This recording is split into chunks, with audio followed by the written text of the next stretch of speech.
दोस्तों, दिल्ली का चुनाव संपन्न हो गया और एग्जिट पोल्स भी आ गए और कल उसका काउंटिंग है।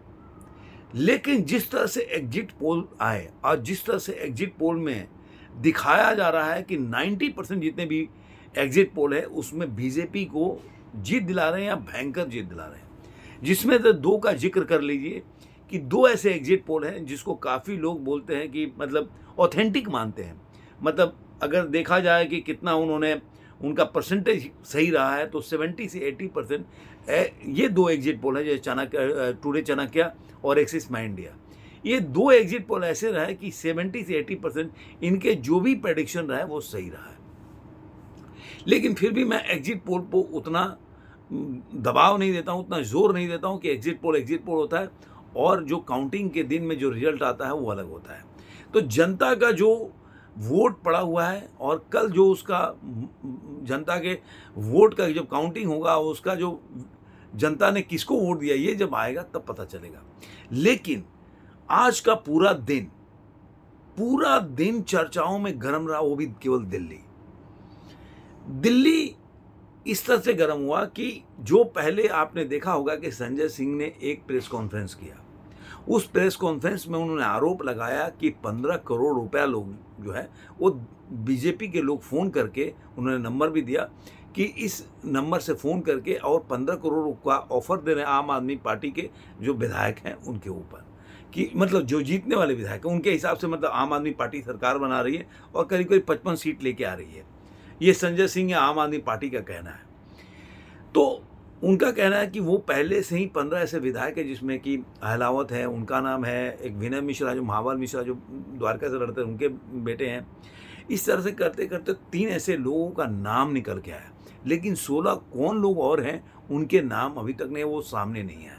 अब सवाल ये उठता है, इसमें संदीप दीक्षित का भी बात लेके चलते हैं कि संदीप दीक्षित जो कांग्रेस के हैं उन्होंने बहुत अच्छी बात बोली। उन्होंने क्या बोला कि जब अगर मान के चल रहे हो कि अगर 55 सीट अगर तुम्हारा जीत रहे हो तो 15 अगर सीट अगर हार भी जाते हो तब भी तुम्हारी सरकार बन जाएगी, तो तुम इतने मतलब पैनिक मूड में क्यों हो कि बीजेपी सरकार बना लेगी हमारी पार्टी को तोड़ के। मतलब आप मानते हो कि कहीं ना कहीं एकदम कांटे की टक्कर है आपके हिसाब से भी। तो इस तरह से उन्होंने ये बात को बहुत ही कटाक्ष रूप में बोला कि 15 अगर विधायक भी तुम्हारे टूट जाएंगे तो उससे क्या फर्क पड़ने वाला है, बीजेपी सरकार तो बना नहीं लेगी। तुम्हारे हिसाब से बीजेपी का सुपड़ा साफ हो रहा है, बीजेपी 10 सीट भी लेके नहीं आएगी, तो अगर 15 जुड़ भी जाए तो 25 होगा। तो सरकार तो तुम्हारी बने तो तुम घबराने वाली क्या बात है। अब आते हैं इसके जो जो क्या पूरा दिन चलता रहा कि एसीबी जो है वो केजरीवाल के घर पे गई, संजय सिंह एसीबी का ऑफिस गए और जो अहलावत हैं उनके घर पे भी एसीबी का टीम गया।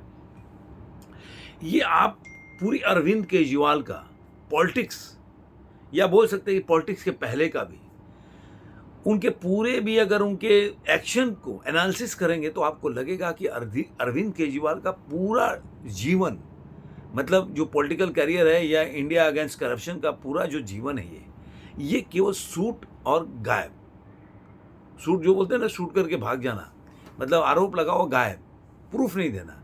ऐसे आपको एग्जाम्पल शीला दीक्षित से लेके कितने लोगों को मिल जाएगा जो ऐसे आरोप लगाते रहे हैं। और मैं पहले भी बोला कि इस बार अरविंद केजरीवाल ये जानते हैं कि वो चुनाव हार सकते हैं। और मैं मानता हूँ, मेरा ये अब कल तो वोटिंग हो जाएगी, ये मान के चलिए कि अरविंद केजरीवाल का 90% चांसेज है कि वो चुनाव हार रहे हैं, वो सिसोदिया। कोई चमत्कार होगा तो जीत सकते हैं। लेकिन देखिए, जनता को आप बरगला कर, अब आप बोलेंगे कि मोदी जी भी बरगलाए, ऐसा नहीं है। मोदी जी का काम दिखता है, कई जगह आपको काम दिखेगा। अब आपको देखना नहीं है तो अलग बात है। आप इंडिया का उठा लीजिए कि इंडिया के कितने शहरों में आपके इलेक्ट्रिसिटी है।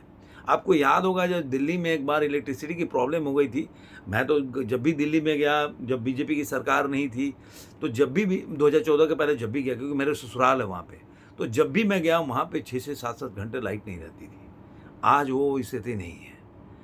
आप रोड की व्यवस्था देख लीजिए, वो है। और ये सारे आंकड़े नरेंद्र मोदी ने राज्यसभा से लेकर लोकसभा में कल के जो राष्ट्रपति के अभिभाषण था, भाषण के ऊपर उन्होंने ये नरेंद्र मोदी ने पूरा बोला है। तो मुझे इतना बोलने की ज़रूरत नहीं है, आपको ये सब चीज़ें मिल जाएगी।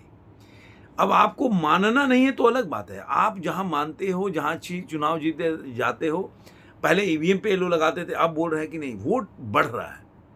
जो वोट है 35 लाख कहाँ से आ गया? 3 महीने के बाद राहुल गांधी को एकदम बिल्कुल आंकड़ा मिल चुका है अभी, कि मतलब 35 लाख लोगों को वोट डाल के वो जीत गए चुनाव। आप सोचिए कि 3 महीना तक उनके पास आंकड़े नहीं थे, और पहले ईवीएम चिल्लाते थे, अब नया चीज़ लेके आए। क्योंकि देखिए, जिसको जो बच्चा एग्ज़ाम में फेल हो जाता है ना, तो कभी बोलेगा यार सब लोग को टाइम दिया टीचर ने, मुझे टाइम ही नहीं दिया लिखने के लिए। कभी बोला मेरा पेन ही ख़राब हो गया, तो बोलेगा मुझे फीवर आ गया था, चक्कर आ रहा था। या बोलेगा कि वो बच्चा को नकल करा के टीचर पास करा रहा था, मुझे लिखने भी नहीं दे रहा था। तो जो फेलुअर होता है वो इसी तरह का आरोप लगाता रहता है, क्योंकि उसको आगे बढ़ना नहीं है। उसको अपने जो बोल सकते हैं कमियों से सीखना नहीं है कि भाई आज जो मैं अगर मान लो जी कि हर आदमी फेल हो जाता है लाइफ में, तो लेकिन वो एग्ज़ाम में, लाइफ में नहीं, तो एग्ज़ाम में फेल होता है तो सोचता है कि चलो इससे सबक लेके आगे कैसे ठीक करना है वो।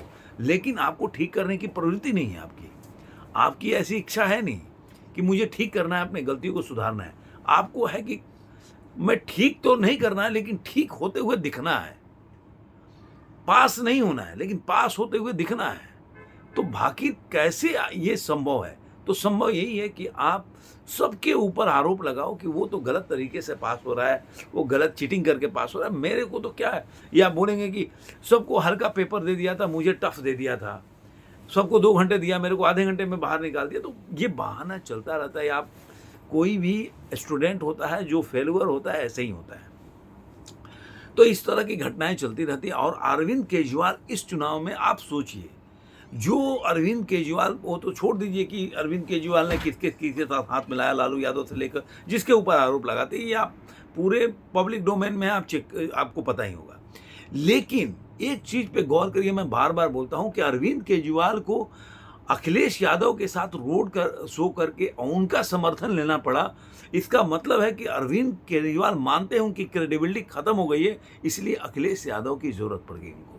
और यही दर्शाता है कि ये पूरी तरह से पैनिक है, कि पहले वो सोच रहे थे कि आरोप लगा देंगे, और इसको मान लीजिए कल को चुनाव अगर हो जाएगा तो बोलेंगे देखो, कई बहाने हो सकते हैं कि भाई ईवीएम तो है ही, एक ईवीएम तो बोल सकते हैं कि मतलब वो बोलता है ना कि, अब मैं शब्द गंदा नहीं बोल सकता, कि गांव की लुगाई सबकी भौजाई, तो वैसे है मतलब। तो उस तरह का ईवीएम का एक मतलब इनका रोना है ईवीएम के साथ। ईवीएम होगा तो अब देखिए, ईवीएम भी ये खराब है, वोट भी कट भी उनके रहे हैं, वोट दूसरे 35 लाख वोट भी आ गए।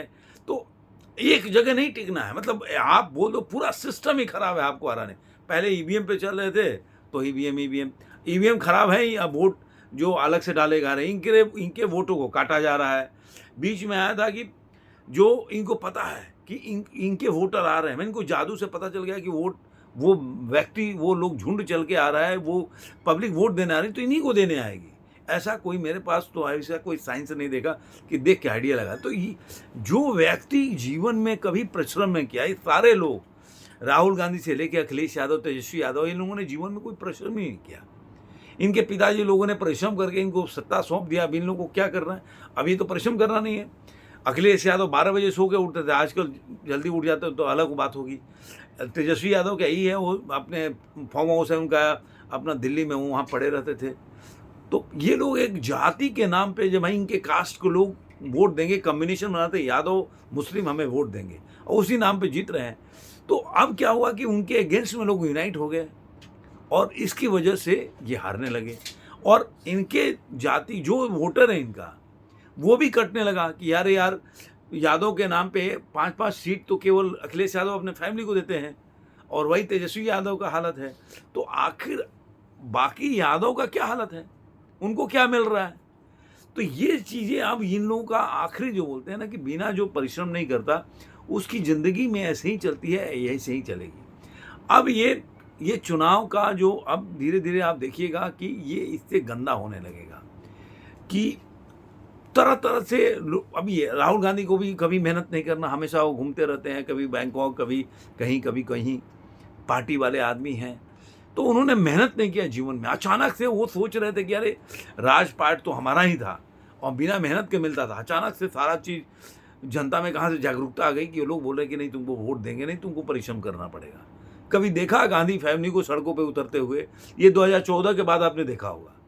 ये फ़ोटो खिंचाव के लिए जाते थे और फ़ोटो खिंचा के मड़ई में चले आते थे। 5-5 साल अपने कंजूसी में नहीं जाते। आज राहुल गांधी हर जगह दिख रहे हैं। तो ये जो चीज़ें हैं ना, ये बताता है कि इन लोगों का जो है, जो बुरे दिन आ रहे हैं और ये लोग आखिरी अपनी लड़ाई लड़ रहे हैं। आपको ये वीडियो कैसा लगा ज़रूर बताइएगा। कल मिलेंगे, कल इसमें आकलन करेंगे। 10-11 बजे तक पता चल जाएगा कि कौन कितना पानी में, क्योंकि 200-300 सीट तो है नहीं, 70 सीट में सबका परिणाम आ जाएगा। तो देखते हैं कल का परिणाम। मैं आपसे ज़रूर कोशिश करूँगा, लाइव आ गया तो मज़ा आ जाएगा। आपको ये वीडियो कैसा लगा ज़रूर कमेंट बॉक्स में बताइए। फिर मिलेंगे किसी और वीडियो में। आज के अंक में इतना ही।